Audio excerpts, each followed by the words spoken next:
বিকাশ ভবনের সামনে ধর্নার 12 দিন জারি রয়েছে আন্দোলন। হকের চাকরি ফেরত চেয়ে চলছে অবস্থান বিক্ষোভ। পুলিশের মার খেয়েও রাস্তা আঁকড়ে লড়াই চলছে। রোদ বৃষ্টি উপেক্ষা করে রাতভর সেখানে অবস্থান করছেন চাকরিহারা শিক্ষকরা।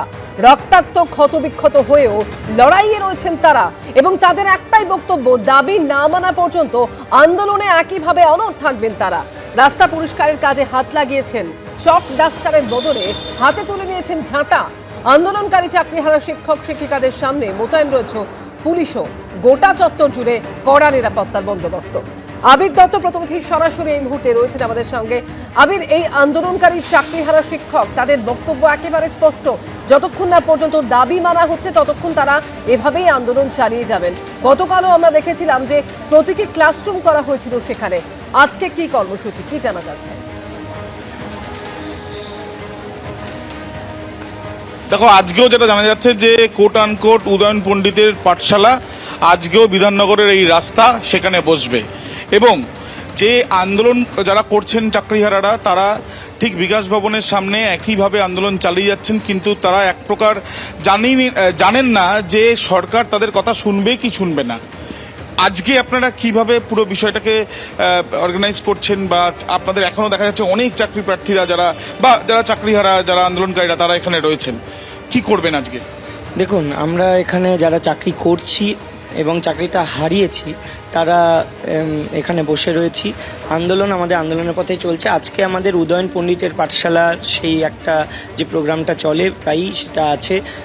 স্থানীয় যারা কচিকাচারা রয়েছে তারা আসবে এবং আজকে দৃষ্টিহীন যেসব শিক্ষক শিক্ষাকর্মীরা রয়েছেন তারা সকলে আসবেন এবং তারা এই প্রোগ্রামটাকে অর্গানাইজ করবেন। তাদের জীবন যন্ত্রণাটা তারা তুলে ধরবেন সকলের কাছে, যে আমরা সমাজের চোখে যারা দুর্নীতি করলো বা যারা এই একটা গেম খেলছে, একটা গিমিক তৈরি করার চেষ্টা করছে, নাটকও বলা হচ্ছে, হ্যাঁ নাটকও বলা হচ্ছে, বা আমাদেরকে নিয়ে টানাপোড়েন করা হচ্ছে, তারা আসলে দৃষ্টিহীন।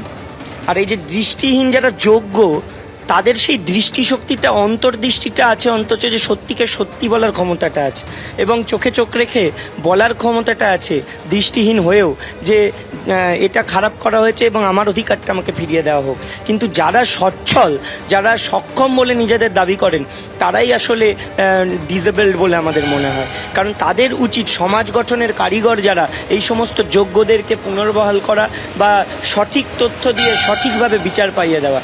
সমস্ত রাজনৈতিক দলের কাছেই আমাদের আবেদন যে আপনারা আপনাদের মতো করে পদক্ষেপ গ্রহণ করুন শিক্ষা ব্যবস্থাটাকে বাঁচাতে, সিস্টেমটাকে বাঁচাতে এবং যোগ্যদেরকে পুনর্বহাল করতে, এবং ভবিষ্যৎ প্রজন্ম যারা এই পেশায় বা বিভিন্ন পেশাতে আসতে চাইছেন তাদের অধিকারটা রক্ষা করতে, যাতে চাকরি সঠিক সময়ে সব শূন্য পদে স্বচ্ছভাবে হয় এবং কোনো যোগ্য কোনো দিন যেন বঞ্চিত না হয়, তাদের যেন এইভাবে রাস্তায় শুয়ে থাকতে না হয়। একদিকে তাদের এই আন্দোলন, তাদের এই কঠিন লড়াই, আর সেই আন্দোলনকেই নাটক বলে কটাক্ষ করছেন রাজ্যের মন্ত্রী ফিরহাদ হাকিম। তাকে সমর্থন করেছেন কুণাল ঘোষও, আর তার তীব্র বিরোধিতা শোনা গেছে আন্দোলনকারী এবং বিরোধী দলগুলির গলায়।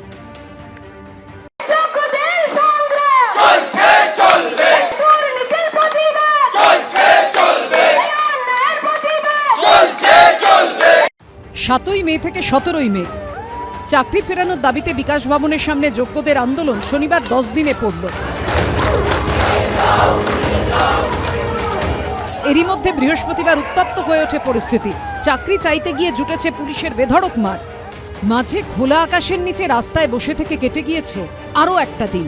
এই আবহে বৃহস্পতিবারের রাতে প্রশাসনের লাঠির বাড়ি খেয়েও শনিবার পর্যন্ত নিজেদের দাবিতে অনড় আন্দোলনকারীদের ভাগ্যে এবার জুটল দফায় দফায় কটাক্ষ ও বিদ্রুপ করলেন শাসক দল ও সরকারের নেতা মন্ত্রীরা।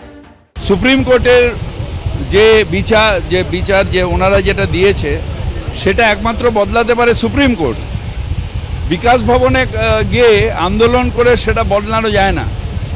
Verdict of supreme court can be change only in supreme court. সুতরাং এটা তো নাটক হচ্ছে। কয়েক ঘন্টার মধ্যেই শুধু ফিরহাদ হাকিমের পাশে দাঁড়ানোই নয়, আরও সুর চড়িয়ে আন্দোলনকারীদের বিরুদ্ধে বিদ্রুপাত্মক মন্তব্য করেছেন কুণাল ঘোষ।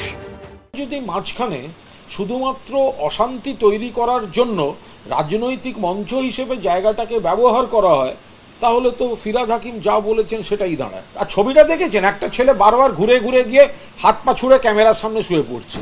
একাধিক চ্যানেলের ক্যামেরা ছিল, যেই জায়গাটায় ক্যামেরা যাচ্ছে প্রথম কথা ক্যামেরা ক্যাম লুক শব্দটা তো বুঝি, লেন্সের দিকে তাকিয়ে আগে শুয়ে পড়ছেন, কি করে হবে সেটা? ক্যাম লুকে দক্ষ হয়ে গেছেন। তৃণমূলের নেতা ও মন্ত্রীদের এহেন মন্তব্যের তীব্র সমালোচনা করেছেন আন্দোলনকারীরা। যখন কুণাল ঘোষকে সারদা নারদা কাণ্ডে নিয়ে যাওয়া হয়েছিল তখন ওগুলো কি করতেন? আমি যদি বলি কুণাল ঘোষ ওই জেলে থাকা অবস্থায় গাড়ির মধ্যে থাকা পুলিশ ভ্যানে থাকা অবস্থায় আমি যদি কুণাল ঘোষ নিজে নাটক করতেন, ওনার মতো নাটকবাজ লোক দুনিয়ায় দ্বিতীয় একটা দেখতে পাওয়া যায় না। আপনারা সবাই তো লাইভ করেছেন, লাইভে কতজন কতটা নাটক করতে পারেন? লাঠি কি নাটকে ভেঙে গেছে? জামা কি নাটকে ছিঁড়ে গেছে? আপনারা তো সবাই দেখছেন, এই সব রক্ত কি নাটকের রক্ত? ওরা কি বুঝতে পারছে না? যেখানে দরকার আছে বলার সেখানে তো কেউ বলছে না। কেন এই দায়, এই দুর্নীতির দায় আমরা কেন? why we will get the punishment? শিক্ষকদের আন্দোলনকে রাজ্যের মন্ত্রীর নাটক বলে এভাবে কটাক্ষ করাকে নিশানা করতে ছাড়েনি বিরোধী বিজেপি।